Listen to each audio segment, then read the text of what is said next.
Եվ ենթակառուցվածքների նախարար Սուրեն Պապիկյան, խնդրեմ պարոն Պապիկյան։ Շնորհակալություն, մեծարգո վարչապետ, հարգելի գործընկերներ, սույն որոշման նպատակն է աջակցել Հայաստանի Հանրապետության Տավուշի մարզի սահմանամերձ համայնքների հրետանակոծությունից տուժած բնակիչներին վնասված անշարժ գույքի փոխհատուցման, վերակառուցման համար նախնական գնահատականով անհրաժեշտ է առնվազն 302 միլիոն 618 հազար դրամ, որից 25 միլիոն դրամը Հայաստանի Հանրապետության կառավարությունը նախորդ նիստերի մեկի ժամանակ արդեն իսկ տրամադրել է եւ կանխավճարի տեսքով այն արդեն իսկ հատկացվել է եւ շինարարներն այս պահին աշխատում են։ Նախատեսված 277 միլիոն 618 հազար դրամ գումարը ուղղվելու է վերականգնողական աշխատանքներին հետեւյալ բաշխվածությամբ 110 միլիոն 581 հազար դրամ ուղղվելու է այգեպար ներքին Կարմիրաղբյուր եւ Չինարի սահմանամերձ համայնքների բնակիչների վնասված անշարժ գույքի փոխհատուցմանը, 84 միլիոն 357 հազար դրամը այգեպար Մովսես ներքին Կարմիրաղբյուր եւ Չինարի դպրոցների հիմնանորոգմանը եւ ապաստարանների նորոգմանը, հավելեմ, որ նշյալ դպրոցները հրետանակոծությունից չեն վնասվել, եւ 82 միլիոն 680 հազար դրամը ներքին Կարմիրաղբյուր համայնքում պուրակի կառուցման եւ Չինարիում բնակելի տան օժանդակ շինությունների կառուցման եւ տարածքի բարեկարգման համար։ Շնորհակալություն։ Շնորհակալ եմ, սա կարևոր որոշում է, ինչպես մենք պարտավորվել ենք հուլիսյան դեպքերից հետո մենք պիտի աջակցենք սահմանապահ գյուղերին եւ ընդ որում ես ուզում եմ ասել, որ որոշակի ազդակներ են ստացվում, որ աշխատանքները բավարար արագությամբ չեն ընթանում, ըստ ամենայնի մի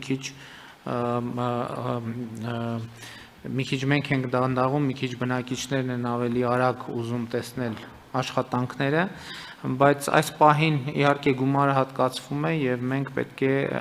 այս ընթացքում նաեւ մի քանի քննարկումներ ենք ունեցել,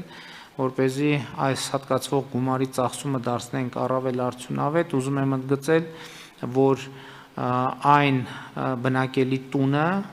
Չինարի գյուղի, որը ըստ էության ավերվել է, մենք այդ տունը զրոյից կվերականգնենք, զրոյից կկառուցենք եւ նաեւ ներքին Կարմիրաղբյուր գյուղում պուրակ կհիմնենք ավերված տներից մեկի տեղում, որովհետեւ այդտեղ մարդ չի ապրում եւ ճիշտ եմ, չէ՞ հիշում պարոն Ղուլարյան, եւ մենք կգնենք այդ տարածքը սեփականատիրոջից եւ կնվիրենք գյուղին եւ մնացածի մասին էլ արդեն պարոն Պապիկյան դուք ասացիք, այստեղ մեր խնդիրը հետեւյալն է, որ աշխատանքները պետքա արվեն հնարավորինս արագ եւ հնարավորինս որակով եւ շատ կարևոր է բովանդակությունը աշխատանքի։ Սա լավ առիթ է, որպեսզի մենք ոչ միայն ուղղակի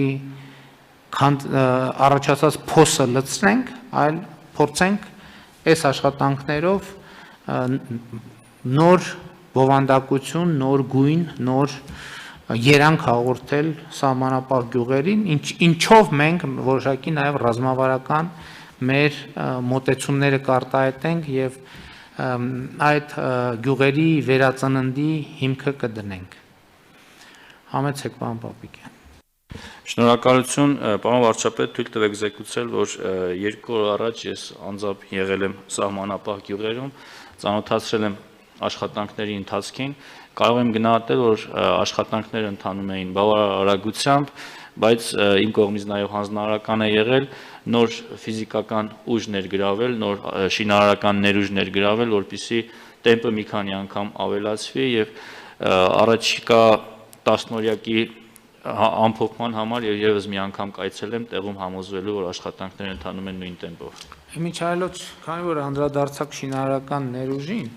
ես 3 անկեղծ ասած մի շատ տարօրինակ իրավիճակի հետ եմ բախվել։ Ինձ լուսանկարներ ուղարկեցին Տավուշի մարզի Պարավաքար գյուղից, որտեղ երևում էր, թե ինչպես են ակնհայտ օտարերկրյա քաղաքացի հանդիսացող մարդիկ աշխատանք կատարում, բանվորական աշխատանք կատարում ընկերություններից մեկում եւ քանի որ այնպես էր ստացվել, պատահաբար զուգադիպել էր այնպես, որ այդ ընկերության ներկայացուցիչը մասնակցում էր մի աշխատանքային քննարկմանը, ես հետաքրքրվեցի, թե ինչ է տեղի ունենում, ինչն է պատճառը, որ իրենք օտարերկրացի ներուժ են ներգրավում աշխատանքային, եւ պարզվեց, որ այն խնդիրը, որ մենք արձանագրել ենք դեռևս 2018 թվականին, երբ որ մենք տեղերում մի կողմից ունենք գործազրկության խնդիր, մյուս կողմից ունենք աշխատուժի խնդիր, այդ խնդիրը շարունակում է գոյություն ունենալ։ Մասնավորապես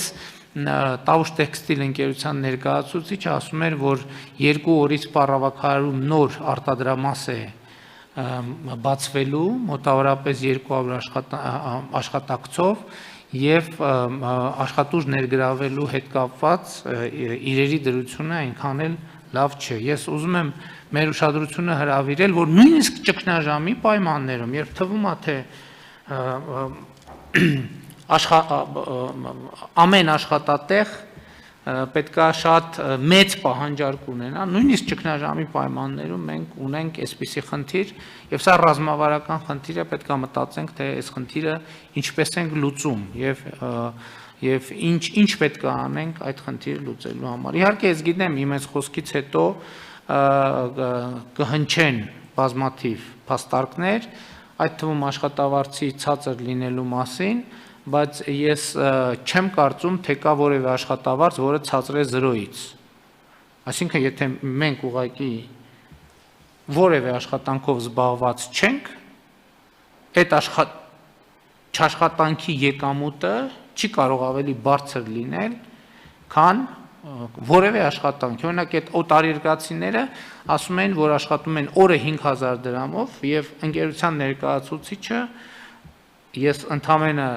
չեմ ստուգել միջև վերջ դա, բայց այդ ազդակ ասում էր, որ 8000-10000 դրամով օրը իրենք տեղում աշխատուժ գտնել չեն կարողանում։ Ոչ թե մարդկանց բացակայությունն է պատճառը, այլ ինչ որ այլ խնդիր կա, որը մենք պետք է հասկանանք։ Պարոն Ղուլարյան, դուք բան ունեիք ասելու, համեցեք։ Շնորհակալություն, մեծարգո պարոն վարչապետ։ Շնորհակալություն որոշման համար, մենք արդեն շինարարների հետ միասին վաղը մյուս օրը պետք է լինենք Տավուշում, սահմանամերձ հատվածում, արդեն կսկսենք ամենաուշը, ինչպես որ զեկուցել ենք ամսի 10-ին շինարարությունը տան, Պուրակի շինարարությունը դեռևս օրը անորոշ է չեմ կարող հստակ ասել, քանի որ մարզպետի հետ քննարկեցինք եւ այնտեղ այդ ժառանգները պետք է կարողանա իրենց այդ հարցը կարգավորել, որպեսզի մենք արդեն մտնենք եւ Պուրակի շինարարությունը նույնպես սկսենք, բայց հուսով եմ, որ մինչեւ ամսի 15-ը նաեւ Պուրակը մենք կարողանանք սկսել։ Նաև պարոն վարչապետ, ուզում եի ձեզ զեկուցեմ, որ ձեր հանձնարարությամբ նաև մենք որոշակի քննարկումներ ենք ունեցել նաև ներդրողների հետ այն հարցի վերաբերյալ, որ դուք հանձնարարել եք, որ այս աշխատանքներին զուգահեռ մենք փորձենք նաև այդ գյուղերում վերականգնել այդ դժգույն գույները վերացնել, ավելի հետաքրքիր տեղի կոլորիտին համապատասխան մեր կղմինդերը գունային որոշակի նյութեր օգտագործելով նաև թարմացնենք ու մենք նպատակ ունեմ, որ այդ իմ սահմանամերձ հատվածում լինելու ընթացքում հասկանալ ինչքան ազբոշիֆերի տանիքներ ունենք եւ այդ աշխատանքները սկսենք ազբոշիֆերի տանիքների փոխարինումով, որը կարծում եմ եւ էկոլոգիական մեծ կարևոր նշանակություն կունենա եւ նաեւ այդ ձեր հանձնարարականի իրականացման սկիզբ կհանդիսանա, պարոն վարչապետ։ Շատ լավ, պարոն Ղուլարյան, այդտեղ պետք է նայել նաեւ ըստ էության հաշվի առնելով սահմանամերձ գոտի լինելու հանգամանքը, անվտանգության պայմանները, բայց մենք հիմա այս փուլում պետք է կենտրոնանանք մեր այն ինչ որ մենք նորից պետք է կառուցենք, այսինքն մենք հիմա չպետք է առաջացնենք ակնկալիքներ, որոնք չենք իրականացնելու։ Այն փոքր հատվածում մենք պետք է իրականացնենք մոդելային ինչ-որ բան եւ էությունը հետեւյալն է, ինչու՞ է խնդիրը, քանի որ դուք այդքան մանրամասնեցիք, ես ուզում եմ պարզաբանել, որ մենք երբ որ կառուցում ենք տուն, ես կառավարության նիստերում առիթ ունեցել եմ անդրադառնալու նախ պետական շինարարության եւ ոչ պետական շինարարությունների այս կուլտուրայի տարբերություններ։ Նախ այս բանը, այս ընկալման տարբերությունը պետքա վերանա։ Երկրորդ, երբ որ ասում ենք տուն, չպետք է հասկանանք 4 պատ մի տանիք։ Երբ որ ասում ենք պուրակ, չպետք է հասկանանք միայն 4 նստարան եւ մի պուլպուլակ կներեք արտադրության, պետք է այս պետական շինարարության հետ շինարարական նոր կուլտուրա մտնի, նոր գույն մտնի, նոր փիլիսոփայություն մտնի այդ փոքր տարածքներում։ Ընդ որում ասում եմ, այստեղ այնպես չի, որ մենք եսիմ ինչ ահռելի ծավալների ինչ որ գործ ենք անում, բայց այն ինչ որ անում ենք, այդ մեր արած գործի մեջ պետք է արտահայտվի այն ինչ որ մենք խոսում ենք։ Որտեղ մենք խոսել ենք, այո, գյուղերում գույների բացակայության մասին, մենք խոսել ենք քաղաքաշինական խնդիրների մասին, մենք խոսել ենք բանի միջավայրի խնդիրների մասին, եւ անթույլատրելի է, որ այդ խոսալուց հետո մենք թեկուզ 10 քառակուսի մետրի վրա մի բան ենք կառուցում, եւ այդ մեր խոսացածը, մեր ասած բովանդակությունը այդ 10 քառակուսի մետրի վրա չի արտահայտվում։ Դա նշանակում է, որ հաղորդակցություն նորմալ չկա եւ կառավարության ուղերձները ճիշտ տեղ չեն հասնում եւ խորհրդակցության ժամանակ եմ ասել, որ եթե վարչապետի կողմից, կառավարության կողմից, նախարարության կողմից այսպիսի բովանդակային ուղերձներ են հղվում, ամեն մի պաշտոնյա որևէ տեղում որևէ բան անելիս պետք է այդ ուղերձները արտահայտի։ Եվ ամբողջը սրա մասին է խոսքը եւ այս թույլ տվեք ասել միսիան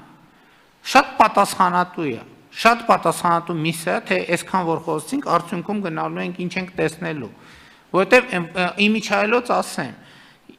նաեւ փորձը ցույց է տալիս, որ խոսում, sense նկարում, նկարագրում ենք, հետո տեղում շատ բան փոխվում, այն բանը Բաղնիկ Տանուշ ֆիլմի նախաբանը տեսել եք, չէ՞, որ ճարտարապետը թղթերը ձեռի տակ կաբինետներով անցնում է, որ ամենտեղ մի բան կտրում են։ Հիմա վերջում գալիս է սովորաբար այն,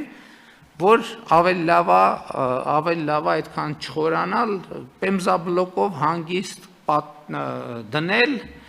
արագ փակել, տոլը փռել, դա մեկ ամենայժան եւ արդյունավետ տարբերակն է։ Մենք պետք է դադարեցնենք այս մոտեցումը,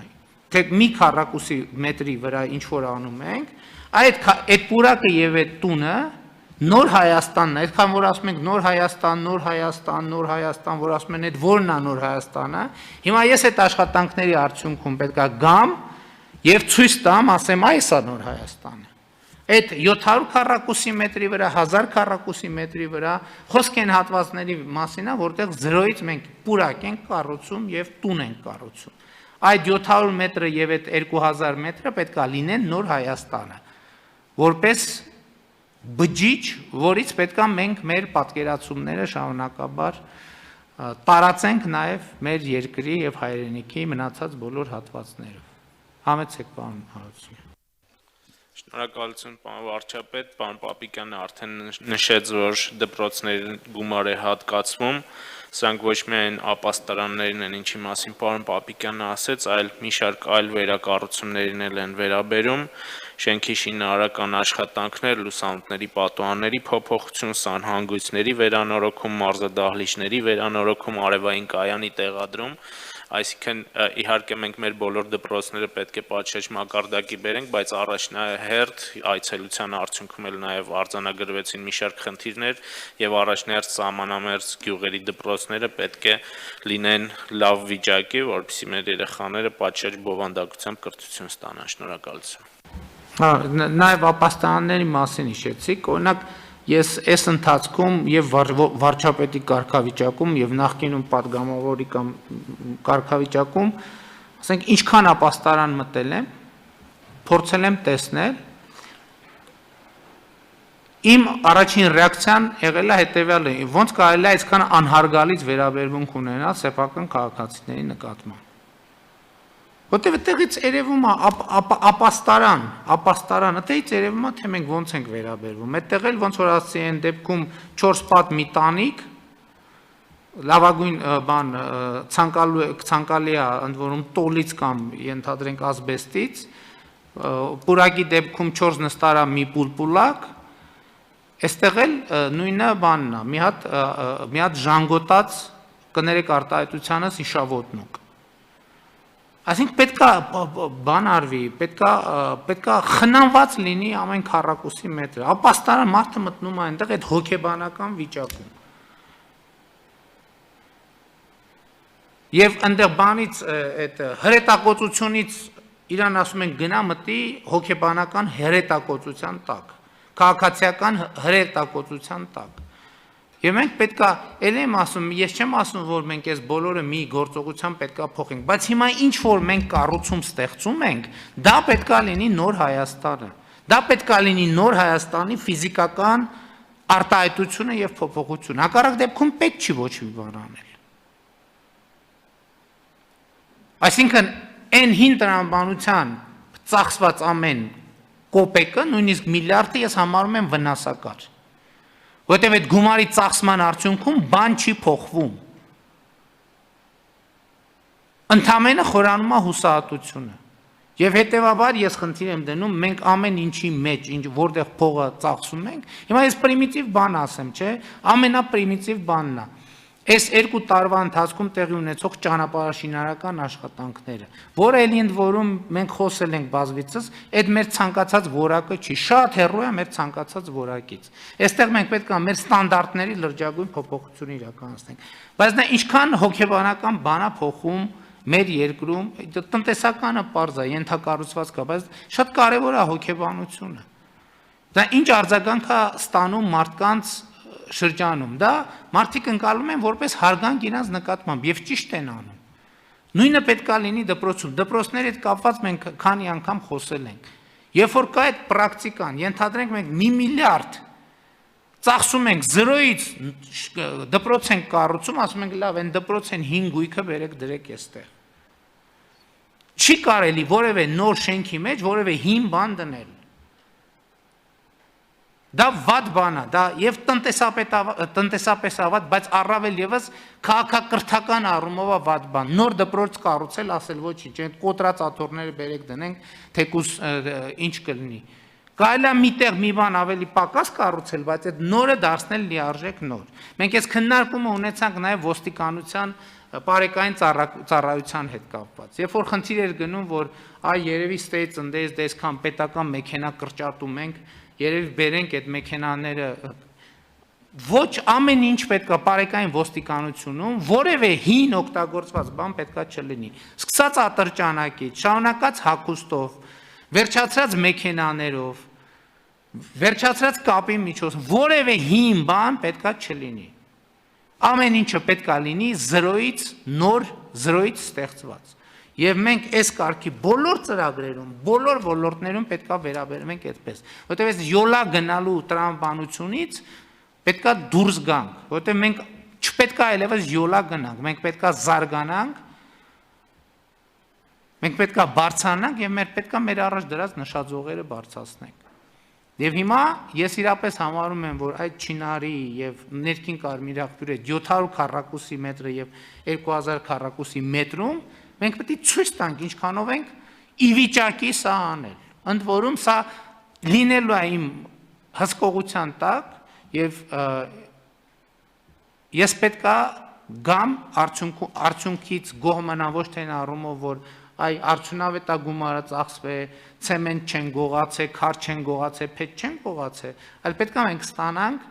այն բովանդակությունը, որը մեր առաջ դնում ենք։ Ընդ որում հաղթահարելով բոլոր դիմադրությունները։ Ես ասեցի, որ սեփականատիրոջ հետ պետք է անհրաժեշտության դեպքում նաև գրավոր պայմանագիր կնքել։ Իհարկե համաձայնել չեմ ասում, որ մարդու նկատմամբ պետք է բան անել, իր հետ էլ քննարկել, բան անել, փորձել, որտեղ իրանք են ապրել ուտեղ։ Բայց բովանդակությունը պետք է լինի բոլորովին նոր, եւ սա շատ չափազանց կարեւոր եւ պատասխանատու բան է, որը մենք հիմա սահմանապահ գյուղերի առիթով խոսեցինք, բայց վերաբերվում է հիմա մեր արած ամեն ինչին, ամեն ինչ որ մենք անում ենք, ամեն կոպեկ ծախսերից մենք սա պետք է մեր աչքի առաջ ունենանք։ Հակառակ դեպքում մենք հուսահատություն ենք ստեղծում։